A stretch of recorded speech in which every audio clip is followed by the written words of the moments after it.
કારગિલ વિજય દિવસની ઉજવણીને લઈ સુરતની retire army officer captain Meera Kargil Vijay દિવસે 5000 કિમીની યાત્રા કરી કારગિલ પહોંચી વીરોને નમન કરશે। સુરત અઠવાલાઇન્સ વિસ્તારથી આ યાત્રા આજથી શરૂ કરવામાં આવી છે, જે માર્ગ યાત્રા 26મી જુલાઈ 2024ના રોજ ભવ્ય ઉજવણી સાથે કારગિલમાં સમાપ્ત થશે। તો સુરત શહેરમાં રહેતા ભારતીય સેનાના નિવૃત્ત અધિકારી મીરા દવે પતિ સિદ્ધાર્થ દવે સાથે તેમની કારમાં યાદગાર માર્ગ યાત્રા આજથી શરૂ કરી છે, જેની પાછળ કારણ કારગિલ વિજય દિવસ છે। 26મી જુલાઈ 2024ના રોજ કારગિલ વિજય દિવસની 25મી વર્ષગાંઠ છે, જેની યાદગાર બનાવવા માટે કેપ્ટન મીરા દવે આ યાત્રાની શરૂઆત કરી છે। તેઓ 26 જુલાઈના રોજ કારગિલ ખાતે કારગિલ યુદ્ધ દરમિયાન ભારતીય સશસ્ત્ર દળોની બહાદુરી અને બલિદાનનું સન્માન કરશે અને ભારતની જીતની 25મી વર્ષગાંઠની ઉજવણી કરશે।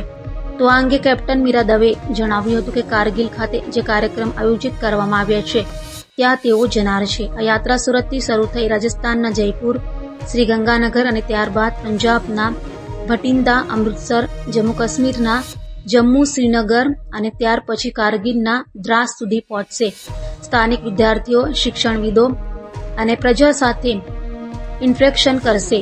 પ્રવાસ દરમિયાન જયપુર ખાતે જાહેર કાર્યક્રમ યોજાશે। તો મીરા દવેના પતિ સિદ્ધાર્થ દવેએ જણાવ્યું હતું કે જયપુર ખાતે કારગિલ યુદ્ધના હીરો મહાવીર ચક્રથી સન્માનિત રાજપૂત રાઇફલ્સના દિગેન્દ્ર કુમાર હાજર રહેશે। આ યાત્રા રોડ યાત્રાનો ઉદ્દેશ જાગૃતિ અને પ્રેરણા આપવાનો, બહાદુરીથી ગાથાઓ અને કારગિલ વિજય દિવસના મહત્વને શેર કરવાનું છે। માર્ગ યાત્રા 26મી જુલાઈ 2024ના રોજ ભવ્ય ઉજવણી સાથે કારગિલ દ્રાસમાં સમાપ્ત થશે। કારગિલ વિજય જ્ઞાન યાત્રા 2024 કારગિલ યુદ્ધના નાયકોને શ્રદ્ધાંજલિ અર્પણ કરે છે અને સાથે તે ભારતના નાગરિકોમાં દેશભક્તિ અને જાગૃતિને પણ પ્રોત્સાહન આપે છે। જય હિન્દ। મારું નામ છે કેપ્ટન મીરા સિદ્ધાર્થ દવે। હું ઇન્ડિયન આર્મીની રિટાયર્ડ ઓફિસર છું। હું અને મારી સાથે મારા ગુરુદેવ, મારા પતિદેવ શ્રી સિદ્ધાર્થ દવેજી, અમે કારગિલ વિજય જ્ઞાન યાત્રાનું આયોજન કર્યું છે, જેનો હેતુ છે કે આ 26 જુલાઈએ કારગિલ યુદ્ધના 25 વર્ષ પૂર્ણ થાય છે, એને શ્રદ્ધાંજલિ આપવા માટે અમે સુરત, ગુજરાતથી લઈને જયપુર, શ્રી ગંગાનગરમાં સ્થિત લાલગઢ જટ્ટા, જે પાકિસ્તાન રાજસ્થાન બોર્ડર પાસે છે, ત્યાં ભટિંડા, બરનાલા, અમૃતસર, જમ્મુ, શ્રીનગરથી લઈને દ્રાસ કારગિલમાં જે વોર મેમોરિયલ છે ત્યાં આ 25 દિવસની આ યાત્રા 2500 કિલોમીટર અમે ટ્રાવેલ કરવાના છે અમારી ગાડીમાં।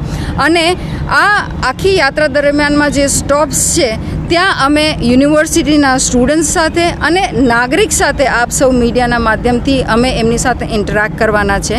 એની પાછળનો મૂળ બે ઉદ્દેશ્ય છે। એક એ છે કે કઈ રીતે આપણા વીરોએ વીરગતિ પ્રાપ્ત કરી, પોતાનું બલિદાન આપીને આપણા ભારતની રક્ષા કરી કારગિલ યુદ્ધમાં, એમને શ્રદ્ધાંજલિ આપવાની છે અને એમના આ વીર સ્મરણો કરવાના છે। સાથે સાથે કઈ રીતે એક નાગરિક તરીકે તમે પોતાનો ધર્મ નિભાવી શકો, તમે એક સૈનિક તરીકે પોતાના દેશની રક્ષા કરી શકો, ઇન્ટરનલ સિક્યોરિટીમાં તમે તમારા આંખ અને કાન ખુલ્લા રાખી સતર્ક થઈ, જે રીતે ચરવૈયાએ કારગિલ યુદ્ધમાં સતર્કતા દેખાડી, તમે પણ સતર્ક થઈને તમારી દેશની રક્ષા કરી શકો, એની પાછળનું આ આખો ઉદ્દેશ્ય છે।